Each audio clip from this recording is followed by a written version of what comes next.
Good afternoon, or good evening, or good morning.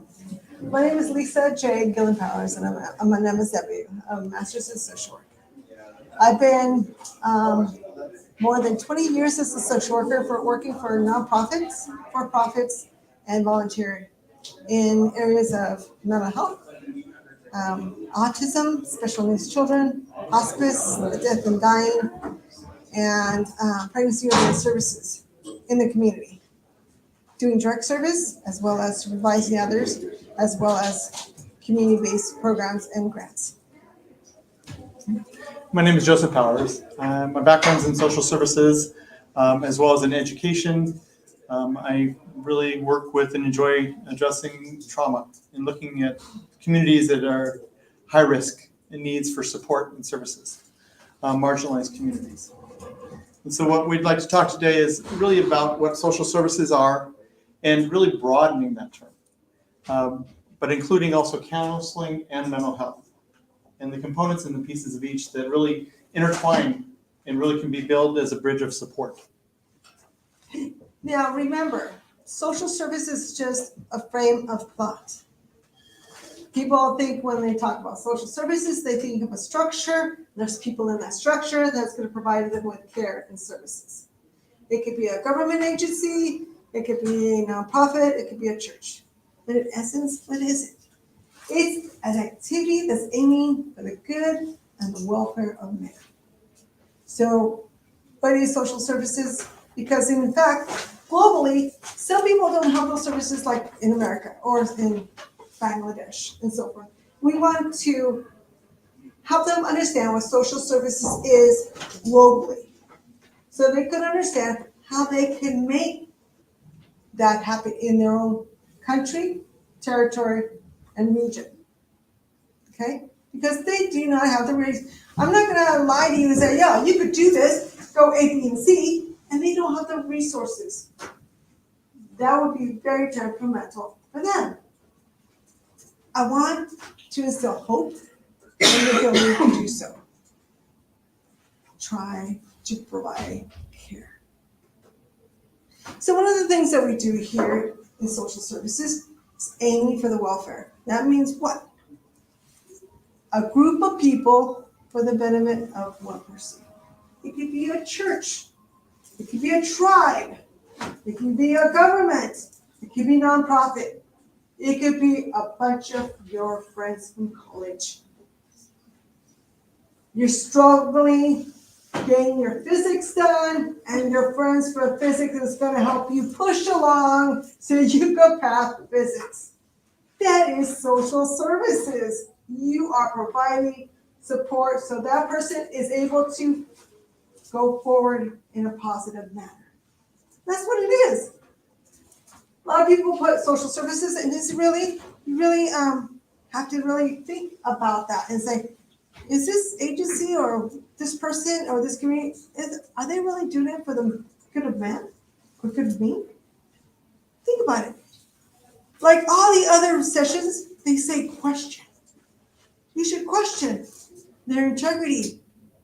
You should question their transparency. Many of these agencies, you give out your taxpayers' money. You give of your time.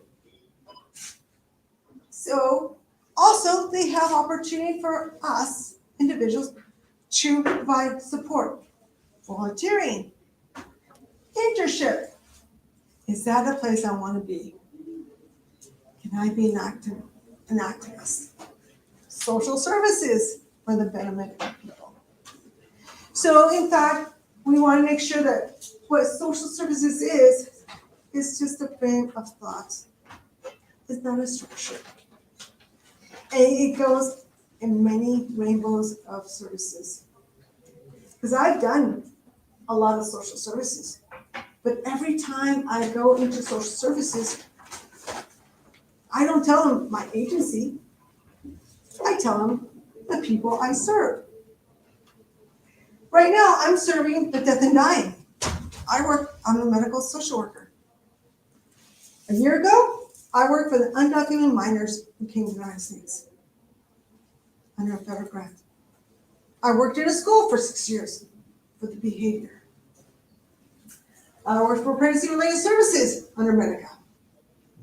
I do social services. I don't tell them the agency, I just tell them what I've done. That's all you need to know. Because when you go to social services, you want an expert or a person that knows their skill set. Do you go to a plumber? Yeah. Would you go to your dentist? No. You want to have that same skill set of the deed that you are providing. So ask questions. Say, you know what, I have a problem. Can you solve this for me? Or say, you know, I have a problem. What are other resources out there for me? And they don't have any? How can I help them understand the implications of my need? With that intention, you could actually improve their stability, their outcomes, or the way they help others by just a voice. Like it says, your voice matters. It does. Just because you're going to social services or you're in social services doesn't mean that you don't have an input. It's just an agency. Your tribe, your church, your friends. Social services. It's about communication. Like Lisa said, it's about communicating what you need and sharing that.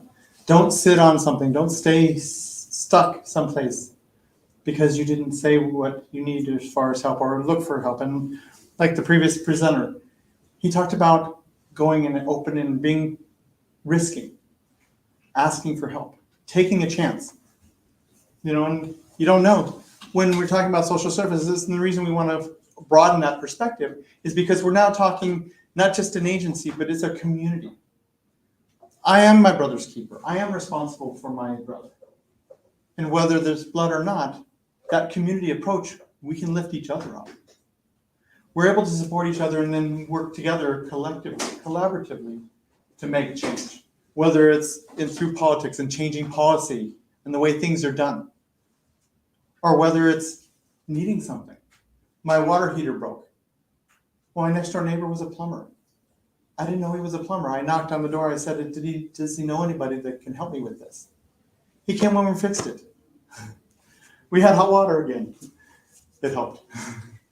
But if I didn't say anything, I wouldn't have gotten that support and that opportunity. You don't know what's around you unless you ask.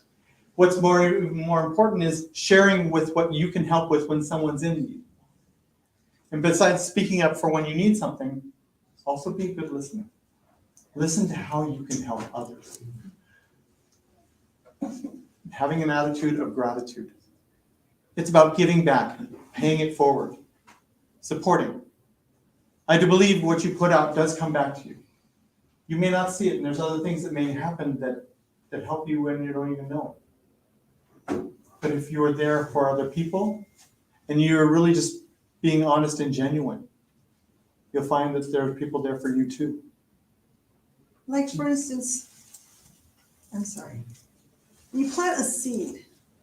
Doesn't mean you'll see it grow, but you know and you have faith, it's going to grow with a little bit of nourishment. And it's going to be a tree that provides shade to others, right? Yeah. Or some stability, apples, orchards, or whatever it may be. In social services, the first day of my college days, that's what they said to me. You're here for them. Don't expect to be a millionaire. Pat yourself on the back because you'll never see it. It's true.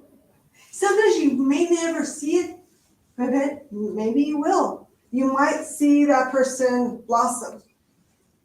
Maybe you may not. So give of yourself in a positive manner and be genuine and transparent. I'm not saying to be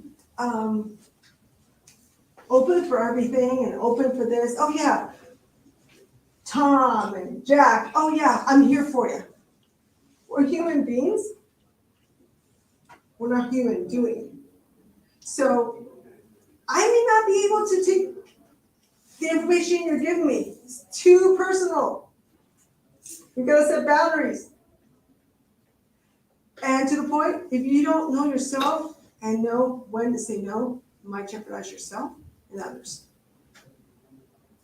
You might not be capable of sharing or providing care or support to the person because it's too close to heart. Like for instance, I lost a child, 2. Sometimes a parent will come to me and will ask about certain things that that parent needs. I get triggered, but I check myself because I might not be able to follow through on my commitment to them.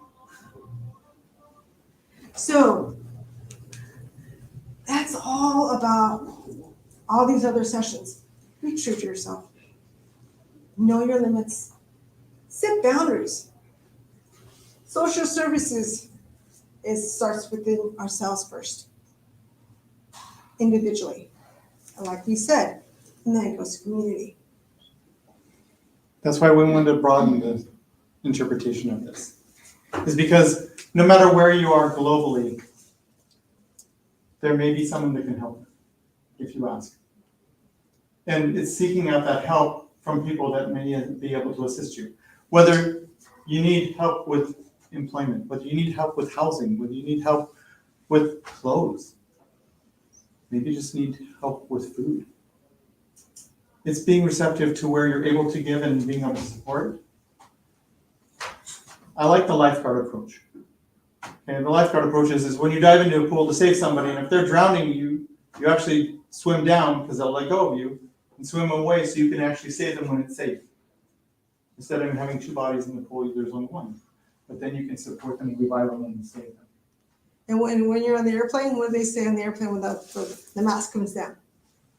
And you have a child. Put on yourself first. And they give you your child. But we're not saying don't give to anybody else. Take care of yourself so you can take care of others. But not only physically, but mentally and emotionally and socially.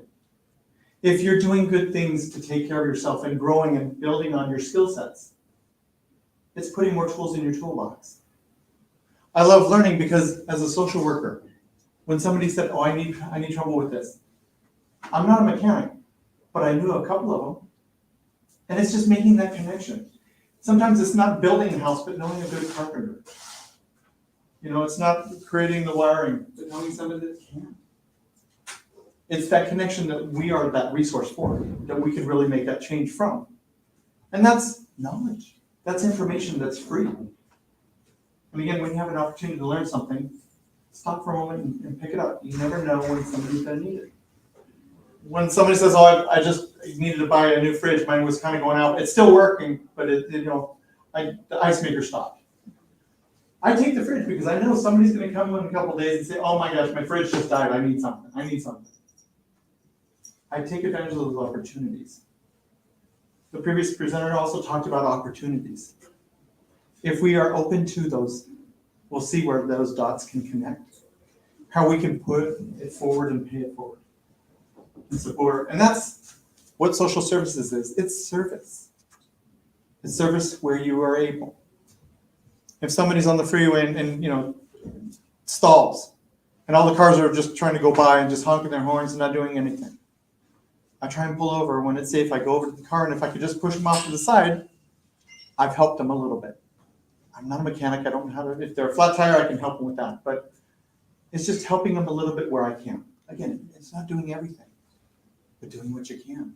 Now, same scenario. I'm a female. Do you think that's safe? No. But what can I do? Call 911. I saw something I just passed the 105 on this so-and-so, and that person needs help, and he's holding traffic. Thank you so much. Know your limits. Know your safety.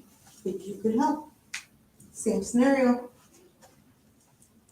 Ways we can do it. It's just, how can you help? You're not expected to do everything. But what can you do? Every little bit makes a difference. I like the analogy when you're chopping down a tree and you whack in, you're chopping it down. Which time of that strike was the most important? All of them. Because if you take out any one, it wouldn't fall. So it's all of us working together, all of us doing something. We can really make a change. And especially political.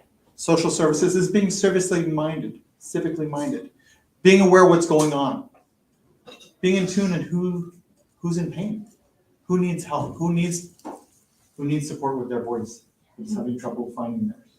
And being open, because they're going to give you their point of view. And you got to be open and accepting what they're bringing, their information. You may not agree with that, but be open. You may not understand it, but be open. You may not like it, but be accepting that is very close to there. Very there to help. So no matter what community you're in, there are people that you can turn to ask questions, learn from.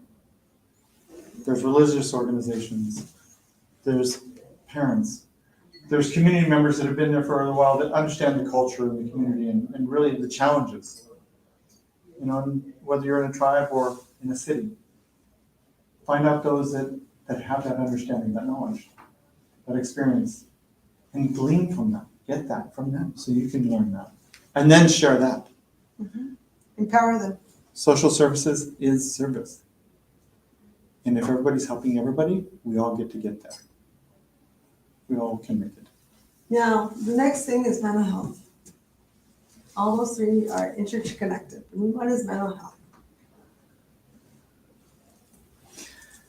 Mental health is where a person's at and with what challenges they may have internally. When I broke my ankle and I had to go to the doctors, it was visible that I was in pain. They could see what was wrong with me. Oh, here. They put me in a boot, put in a cast. 7 months later, I was kind of walking. But they could see where my pain was. When you're dealing with mental health, you don't see what's happening inside people. What burdens they're carrying, what pains they're dealing with or struggling with. It's being a good listener and listening to how you can help them. Connect them with support services if they're there. Again, if it's in a place where there's support services, mental health services, calling a number. Most cities or places here in the United States have those numbers.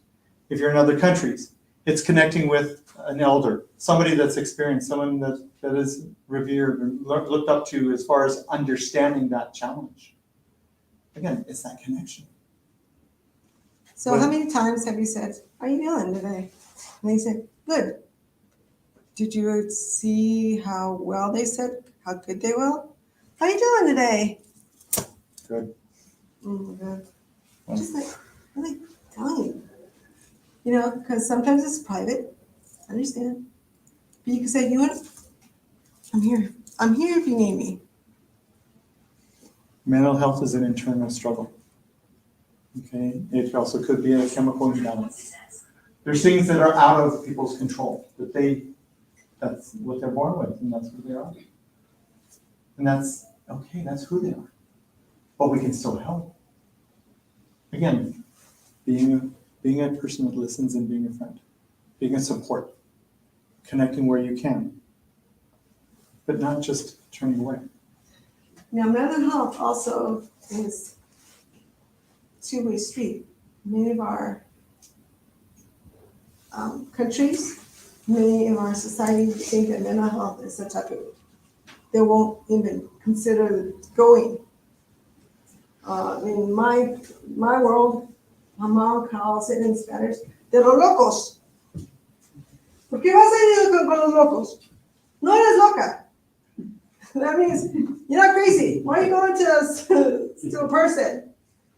And when I started going to social services, she goes, "Why are you going to social services? There's no money in there. Be a secretary. That's good for you." And I said, "Mom, that's what I love to do." And I think I could do good. And to this day, she kind of, she's accepting. My mother is very much accepting, but sometimes she has that mentality. And sometimes it is up to us to educate so they are able to go to a mental health specialist. Sometimes you have to take them by the arm and help them with their journey and take them. Because they won't go by themselves. And that's sad. I work for hospice. I don't tell them that they're going to die. Because I already know that part. I don't tell them they have an awful disease. They know that. You know what I tell them? I'm here in your journey. I'm going to be there with you in your journey. We're present today. Let's make the best of it today. And I'm here to listen. What do you want to do today? And I sit that my patient and I listen. Whatever they have to say, I'm there for them. Sometimes it's something offbeat. They'll say all these things. Sometimes I'm their priest. Sometimes I'm their only friend. But I'm there to listen. Because I have no idea what they'll say to me. I'm open. And I don't put my beliefs up to them. That is not my role. That is not my position. And how am I going to be better if I put my own thoughts and beliefs onto them? Especially, and that's, at the end of life, some religions, they're just going to another journey. And other people's life, that's so definite. That's it. And for me, I'm in a car with them. We're taking a ride. They might turn left, might turn right, they might go straight. But I'm going to learn so much about them, and they're going to learn a little bit about me. We're going to have a great time. And when they're weeping, I'll weep with them. I'll connect with them. If they're happy, I'll be happy with them. I'm in the present. And they teach me every day. The past is the past, the future, nobody told me I'm going to go to bed tomorrow. It's not guaranteed. But today I can make a change. A little bit that I can. A simple thing you just said is to listen. It doesn't take a lot of money. Just take your time. When you give your time, it shows that they matter. When you give your time to a friend to listen, it shows that they matter. And it shows you care.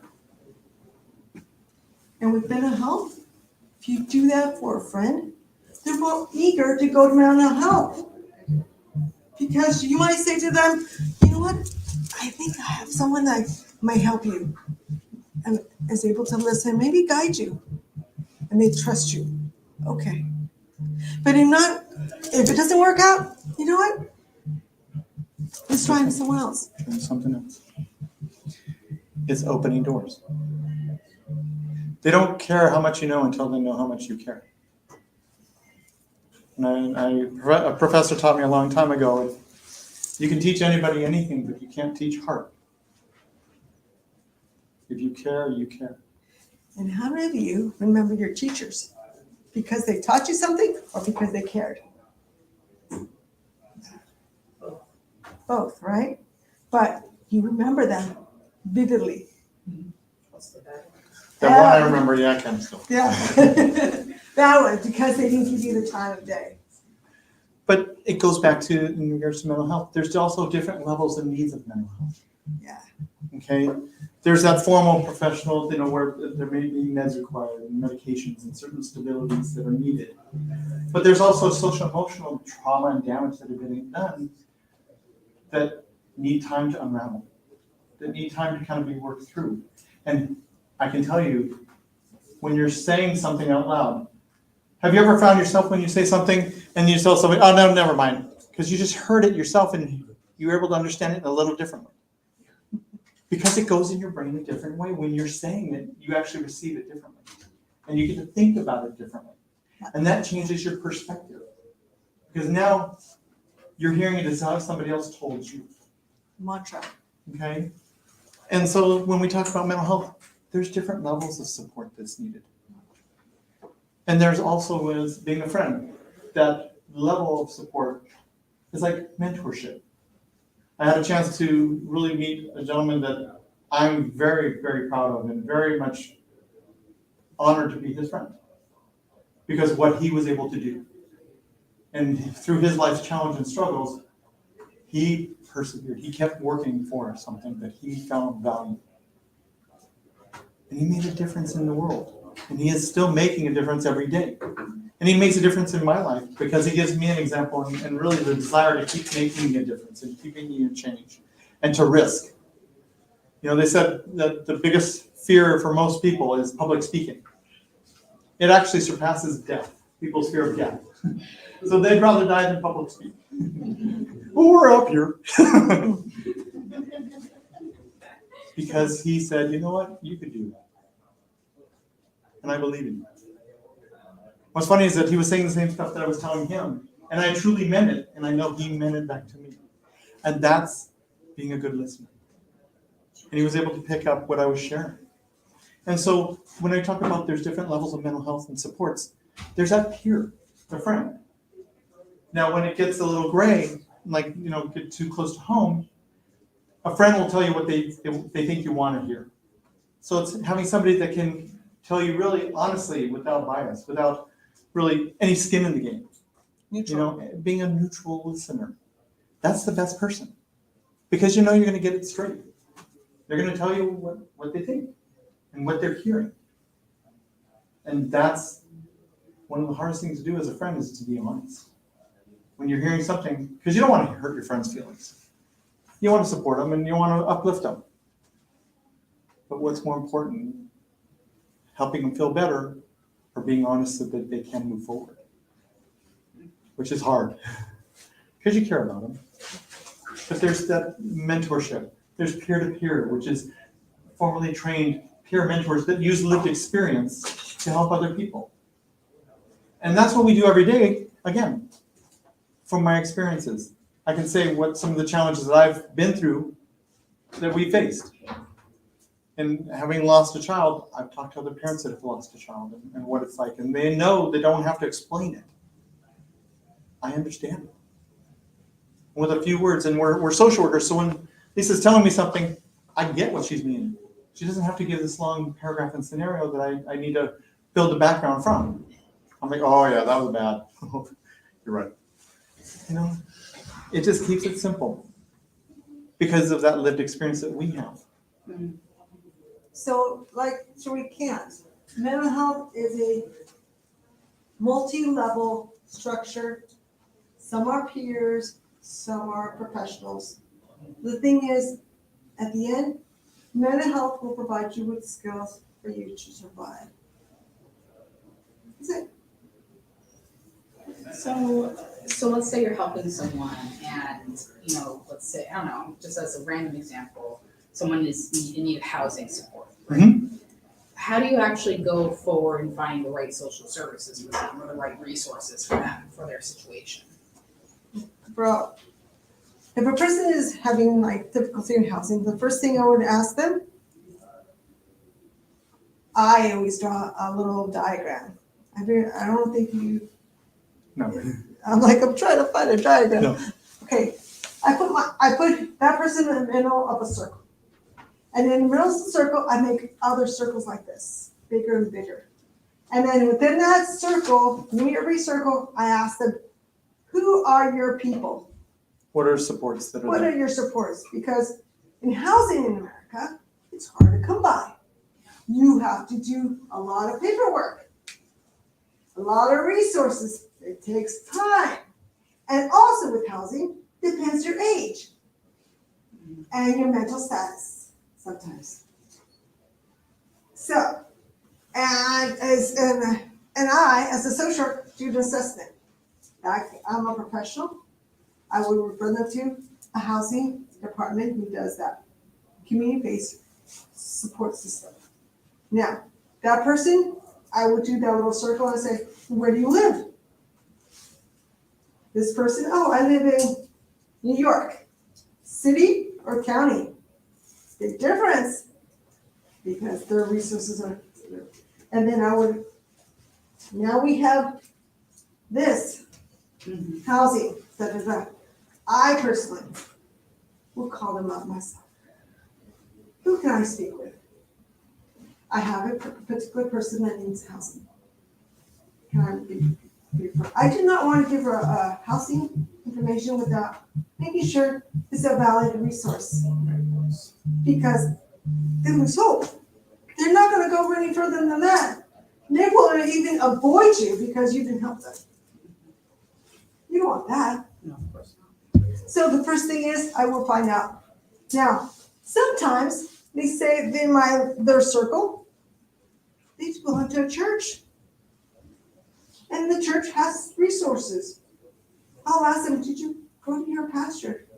Does he have resources? Sometimes I know and I have understanding they have vouchers for hotels they give out on a temporary basis. Or taxis. And I go, have you talked to your pastor about that? Oh, no, I haven't. I need you to go and help. What I'm actually doing, I'm eliminating, just like a doctor does. I'm eliminating and see exactly resources that she already has obtained and has before I go out. Because those are the resources that know her and they support her. There's some random person that doesn't have no idea. And then I go, okay, you're going to go to housing? Can this pastor network help you with that? Okay, perfect. You can also call and talk to the city to see what resources or services they have, what are nonprofits in the area that also support those things. Yeah. You also want to have the information when you get started. Okay, is it family, is it individual, are there children, kind of what ages? Now are you looking It's for? a female male. Yeah. So I'm looking Can I for, ask a follow-up question? Yeah. So I asked this because I actually run a nonprofit in New York City. This is kind of what we do, is we connect people to resources and help them navigate it. So my second question is, how do you deal with someone then who you give them these resources, but they are just like discouraged? They don't want to try them. They're kind of like, ambivalent about trying them, or they tried them but they didn't get anywhere, but it's a good resource actually. They're just not continuing. What do you do with that? Are they a victim or survivor? so we have a healthy respect Are you for, asking me if they're a victim Yeah. or survivor? And they're a victim role, like, it's not my fault. I don't have a Oh, job. I know what you're saying. Because you know what, you can, like the saying goes, you can lead a horse to water, but you can't make him drink. And you know what? There's a fine line for you to take them to the water, but you got to drink. they gotta drink. You know what I'm saying? And if they get housing, are you gonna be there to make sure that they don't lose that housing? They are. They're gonna be there, and they have to self-sustain. So how's that?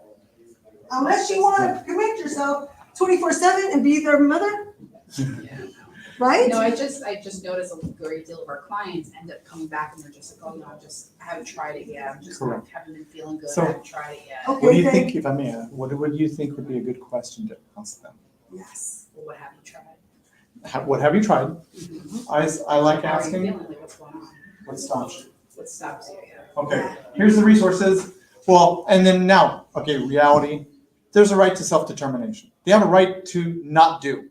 Yeah. Okay, they have a right to be hungry, or thirsty. But when you get into, okay, talk to me about the resource. What stopped you from going? Well, I didn't have a bus pass and it was too late and I needed these other things. Okay, so what do you need to do? So don't take it, give it back to them. So if you want this, what do you need to do to be able to get this?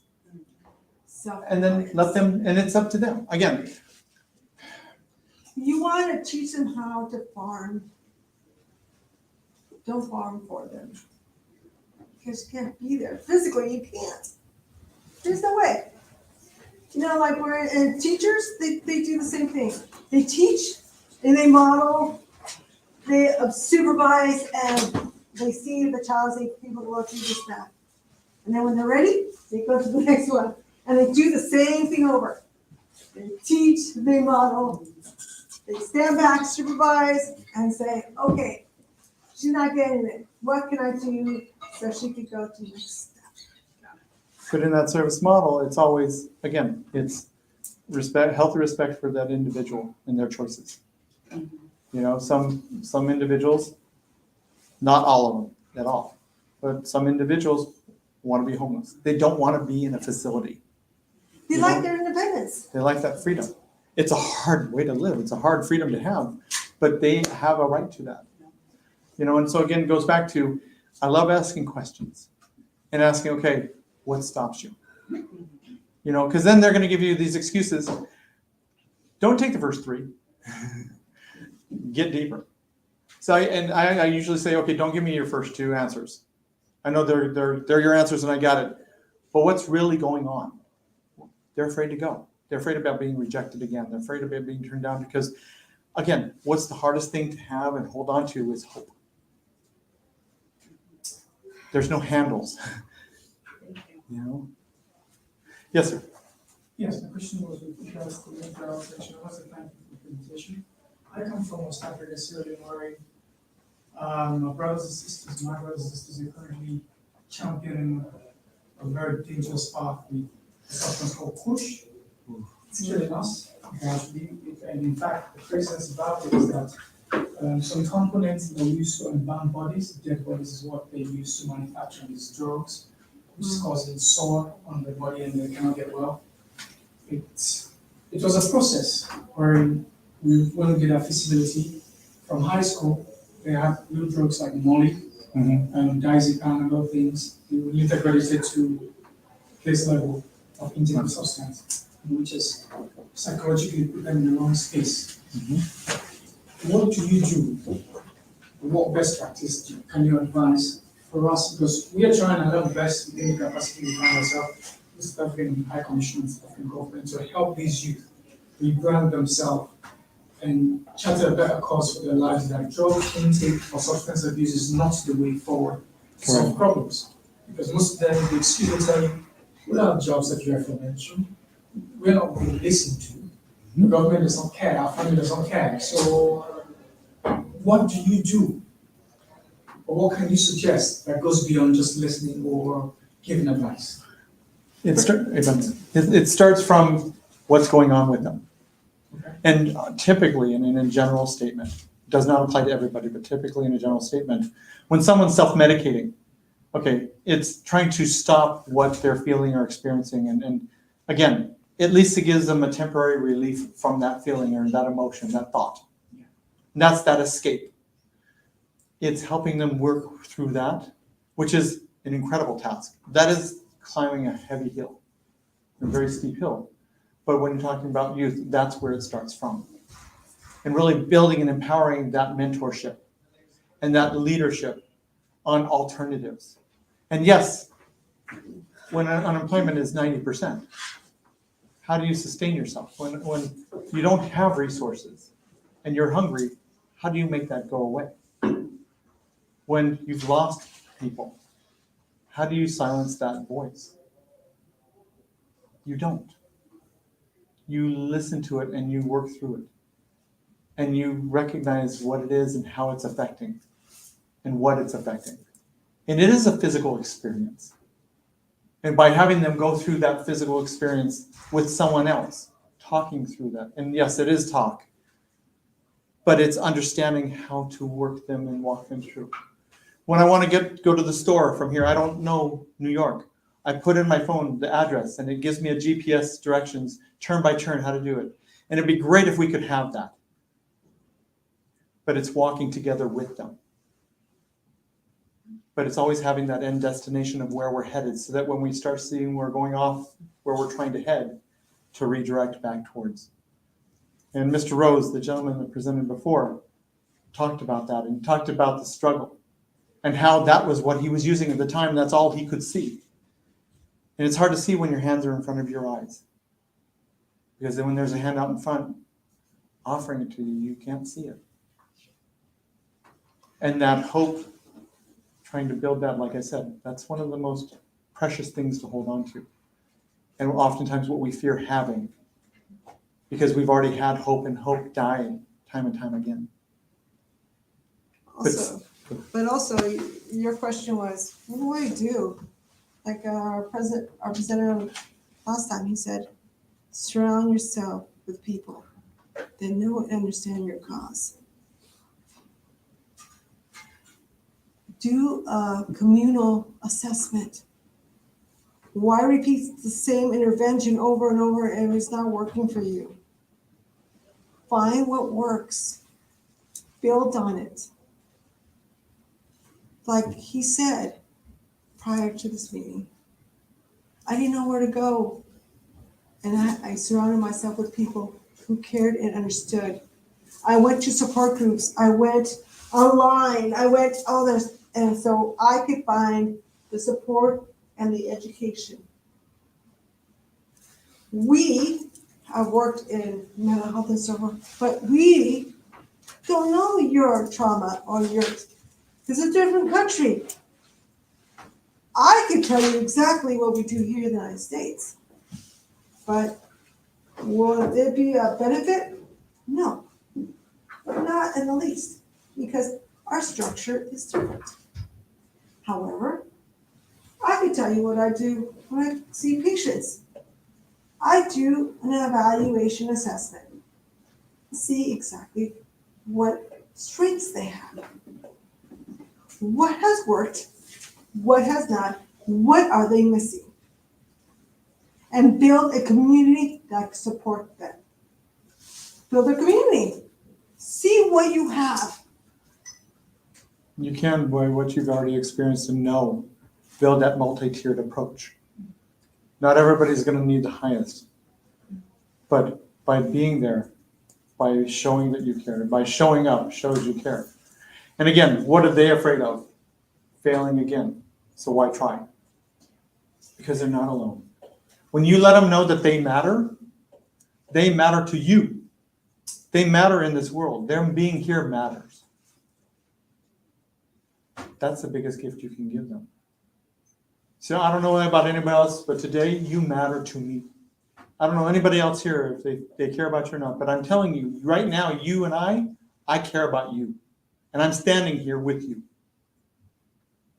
So where do we take our first step? Oh, I don't want to. Okay. When will you want to? And if they don't want to, there's not a lot you can make them. You can't make anybody anything. But if you keep coming back, they see that you care. Don't tell me you love me, show me you love me. Don't tell me you care, show me you care. And you coming shows you do care. Shows that they matter. And then if at least to one person, they matter. Not every intervention works, right? Yeah. So however, you're there and it fails, let's try something else. Right? And you're not going to leave because you're still willing to try. Yeah. If they're willing to try, you are there toe to toe with them. We'll step together, and sometimes you may be carrying them. Their feet are dragging, but they're walking. You know? And the World Health Organization has a wealth of resources for you. Have you ever looked at their website? Yeah, I was part of the highlight. Perfect. Yeah, and they have workbooks. And they have all these different languages, and they go by regions. Connect yourself with them. And then you connect with other entities that could help you along with your cause. Have another Thank question. you very much. Thank you. I'm just taking my name is Kwame from Ghana. And just in line with what he's saying, it's bigger than just, the individuals just taking that step to make such decisions. Right. It's different with, the United States and leadership making, some things available. Correct. Exactly. It has to do with our leaders being conditioned. Yes. To understand how their actions affect, that hierarchy of, people. You get it to the bottom. Right. Because then you have some people just doing all these things, taking drugs, involving themselves in scam, just to, just be okay. It's like, and run away from with the drugs, just to run away from reality. Yes. But here, I see people involved in such things because a lot of them want to. It's like you have, some people are also going through some things, but you see some people going into it just because they want to. They want to have the fun, they just want to experience whatever they want to experience, you just don't know. But back home, it's not just you have a bigger faction of doing all these things just because they want to. But it's just because leadership has put them in that, corner. Situation. For me, I'm just fortunate to have the chance to, have access to certain things, have a good kind of education going up. I'm just fortunate to have that. But what about that faction of people who have been in certain situations that don't have these benefits? What happens to them? So I feel like our leaders, it's like from the very top, they need to be conditioned about how their actions affect the people at the bottom.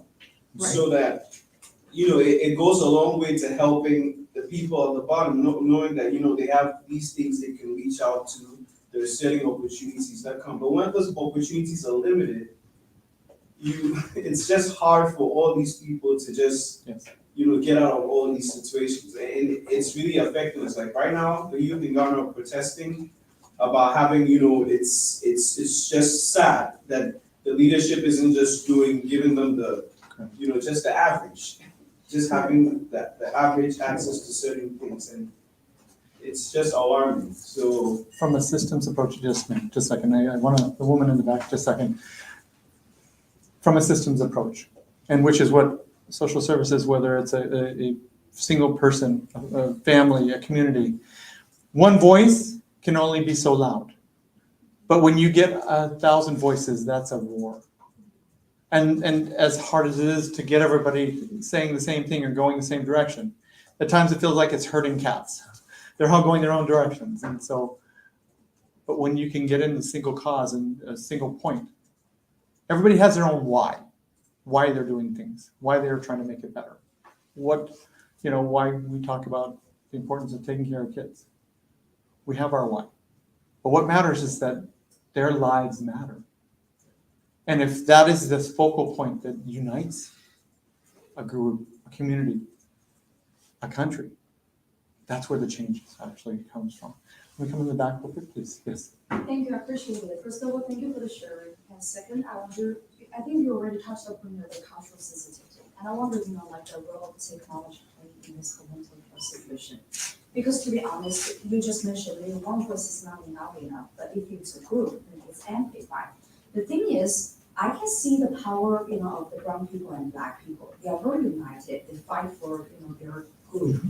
Versus for East Asians, especially, they're quiet. They don't speak about problems. And my struggle is that whenever I reach out to the social support, either nobody give a damn, or they just cannot relate to your backgrounds. That's when I turn out to AI, because I figure if I talk to AI, that's a very good, it's a safe platform and it's immediate where I can vent out and get some coping strategies. Versus if I talk to, I'm not judging, I know the social worker, counselor, and doctors are doing their very best, but maybe they just don't get it, how you as a girl from East Asia, right, is struggling with all this being either from gender or the race, right, related mental struggles. So I wonder what's her take on the role the technology playing in this whole mental health arena, and how would you give the advice, let's say, to people or to a general ethnicity that's quieter and less vocal? I mean, it would be great if if the brown people, black people, and yellow people, no offense, but all work together, right? But sometimes even with the same ethnicity, as you mentioned,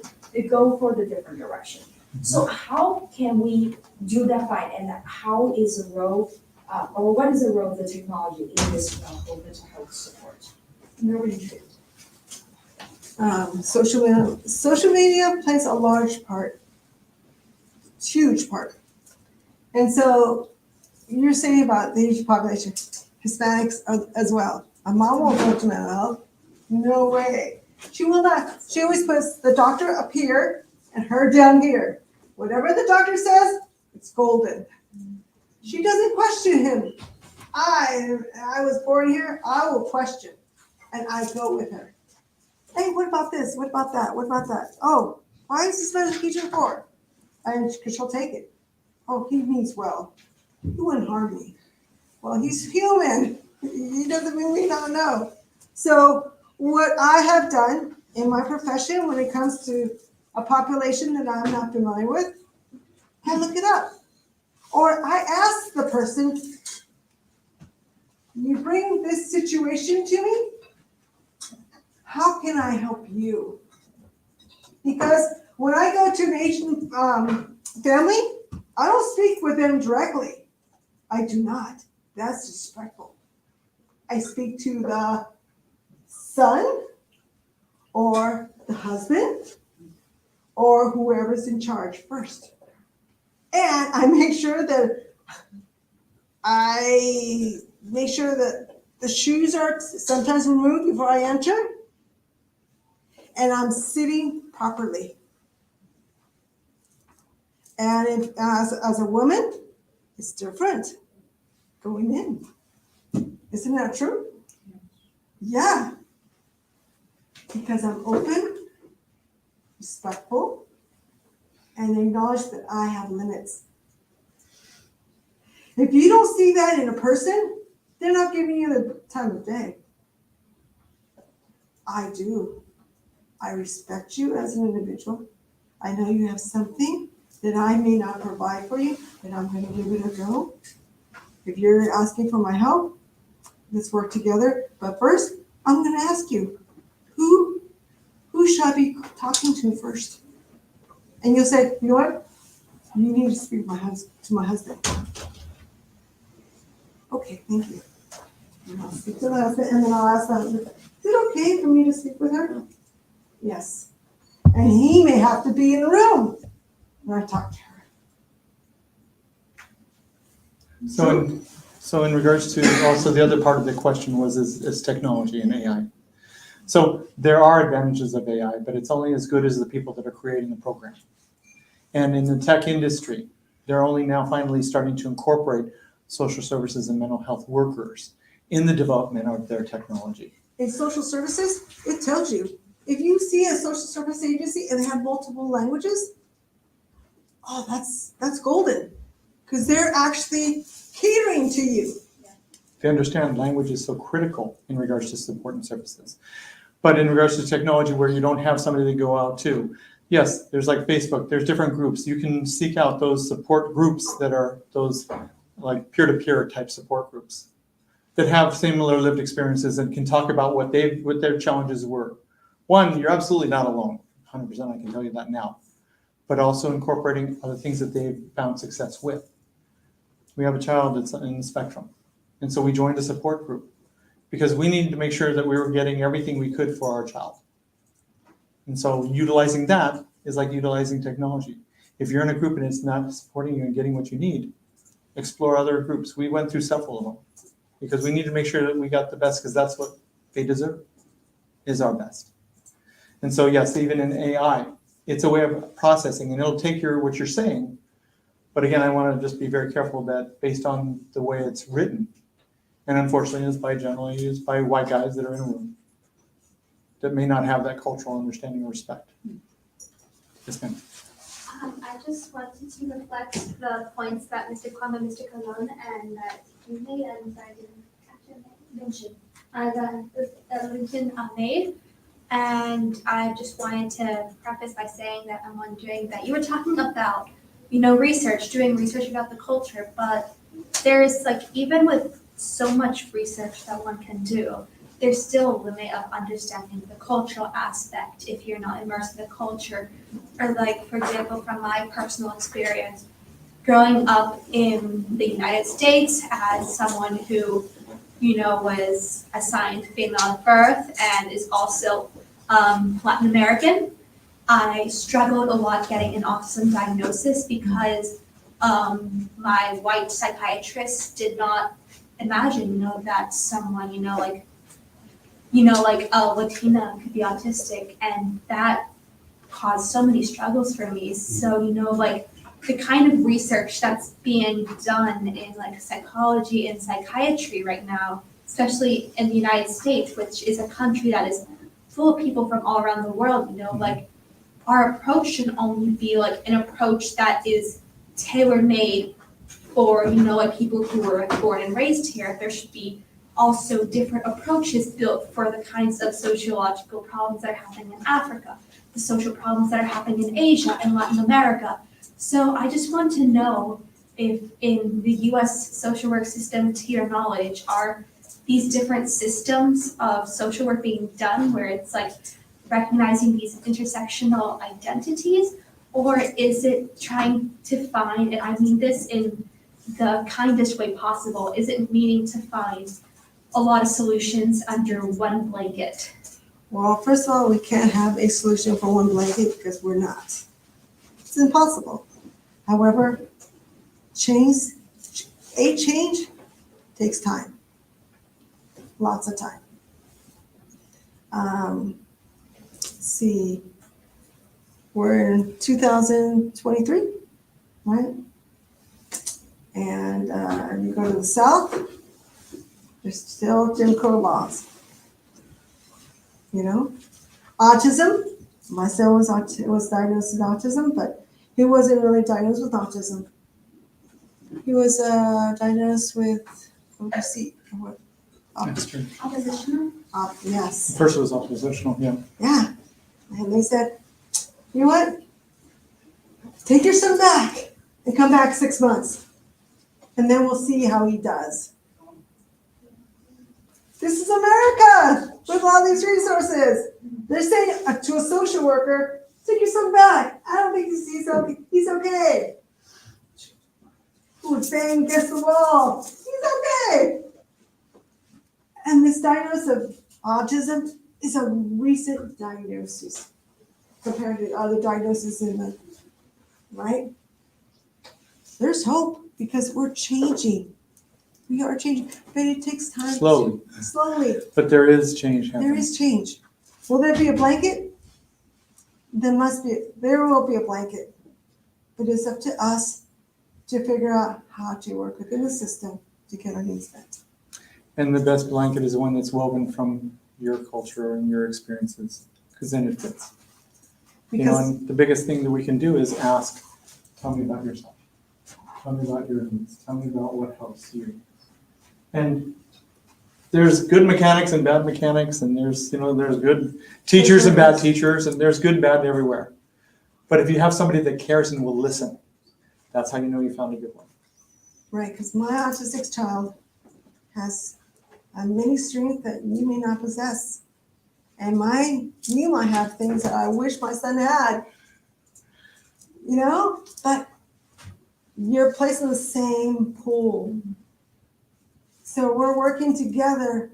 We work in a nonprofit, free for autistic and special needs children in California, because there's no social activities for autistic kids over the age of 18. Where do these kids go? Nothing.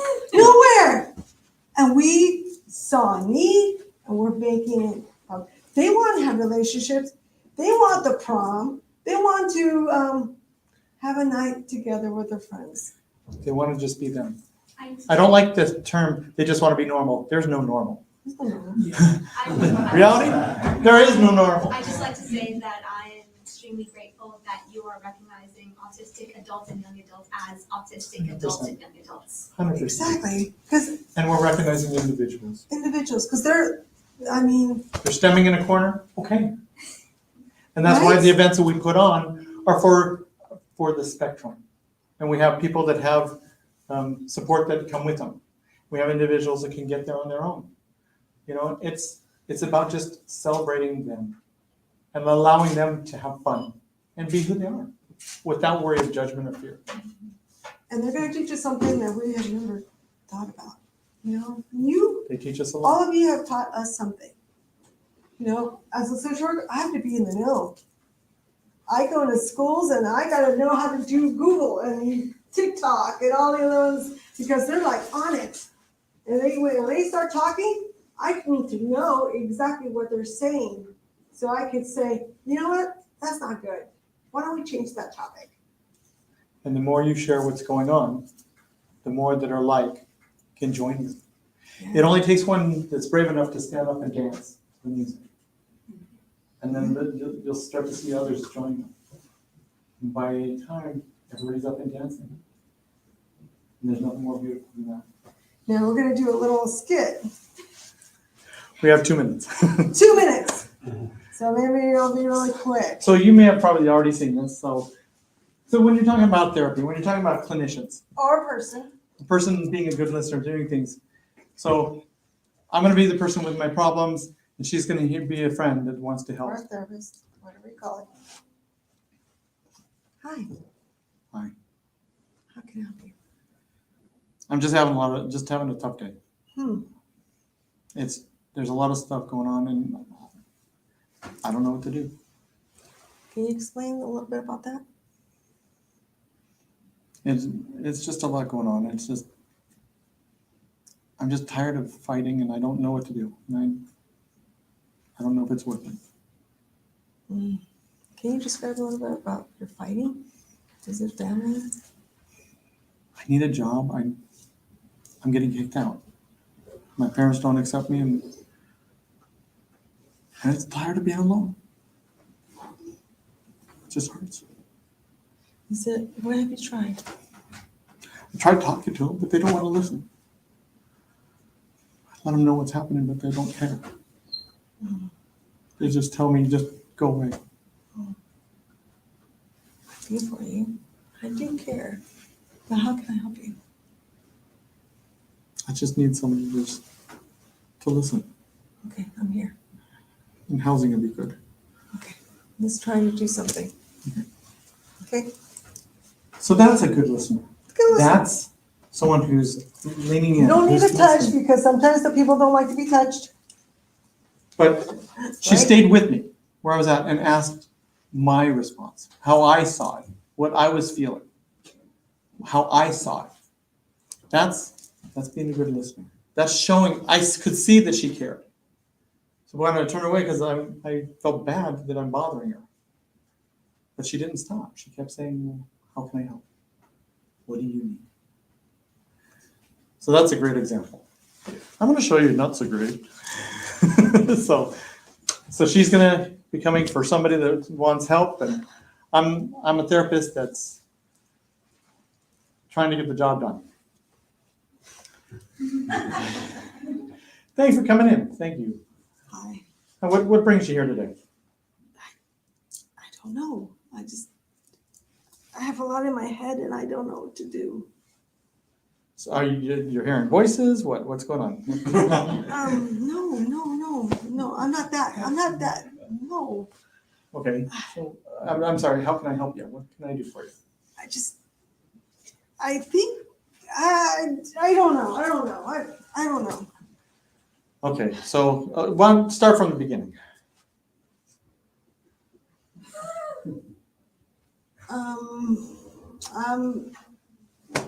I got kicked out, I guess, from home. Because I I'm couldn't. sorry. What, say that again. Pardon. What happened?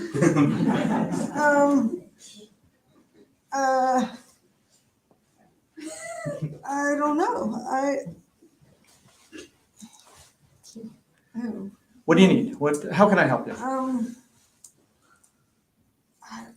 I don't. Do you need a minute? No, Do you need a minute? I think I'm okay. So it's successful. Thank you. Yeah. I'm glad you came in. So but nonverbals matter when we're talking to somebody. Yeah. You want to make eye contact. Don't stare. But just let them know you're listening. Let them know you care. And in that moment, they matter. Let them know that by what you do. Don't put your arms like this, because that looks like you're okay. I'm the authoritative, and I'm gonna tell you what it is. Don't put your hands in the back. Just put them onto the side. And we're standing normally, if you'd be sitting down or something like that. But again, if we're sitting down, what she did was kind of lean in. Okay, tell me about what's going on. What's happening? Her tone her tone meant she cared. Her tone felt, I started to feel comfortable. I didn't know if she could help me or not, but at least her tone let me know she's right here, right now with me. I guess picking my teeth didn't show that. No, No, so, okay. yeah. His tone, my tone wasn't higher than his tone. He did, oh yeah, up here and I was down here and then I felt that I frustrated him. I took his time away. So to the point like, you know what? I don't want to deal with him. I'll deal with it myself. No matter what I am gonna do, which might not be a good way, drugs or alcohol or something or anything else, I'm gonna figure out myself. And that's what we inadvertently at times do with our friends. And people that need just a minute, because you honestly don't know what's happening in their lives. And that day, they may have had a pet that they've had for years that just passed away that was their baby. Or their best friend because they have a tough life growing up and that was the only thing that was with them the whole time. Or they just broke a nail and it hurts.